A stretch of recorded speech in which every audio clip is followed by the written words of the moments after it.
May hapon sa tanan. Kaunahon na ako nga sugdan na to karon ang dugay na akong gihuwat nga naon tay mobuhat ani sa social media nga mga influencer nga magtudlo ba. Unsa jud tinuod jud nga duwa? Unsa jud tinuod nga duwa aning kalibutan na. Labi na ko pobrika. So, wala man, medyo ko kita, ako kasugat. Nakuha na ko nga, marag obligado na tada. So, ani na siya, ang mahisgot ha, kung saan ni pagduwa ang kalibutan na, ang kinabuhi ang kalibutan na, saan ni pagduwa. Arita, una ta, sa pundasyon, mo dyan ni siya pundasyon, para nakay kuhan, nakay kanang, nakay guide ba.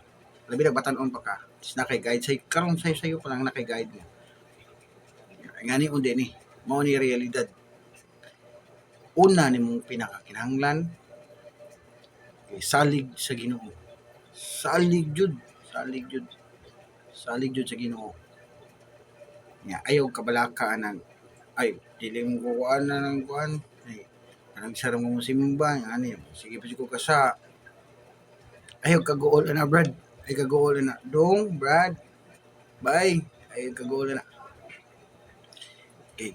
Kabaw ang Ginoo masayop ka. Masayop ka. Kaya ang Ginoo mo mismo may naghatag nimo free will. Gitugutan ka nga masayop. Free will ang gawas nun sa paghuna-huna sa mga butang-butang mo ni free will. Imong kaugalingong desisyon. Wa man kadim ka robot, wa man kahimo ang robot. Okay, ang Ginoo di pa siya gusto masayop ka. Di ka taga free will, oy. Di ka taga free will. Tugutan mo sa Ginoo masayop ka, andam siya. Ang iyahalan diha nga magpalaban kaniya, muduol kaniya. Ayaw ka balaka nang nakasaa ka din ng padol Ginoo sayop man na. O ganin ang gitagutan ta mo sayop nang para mapaduol ta niya.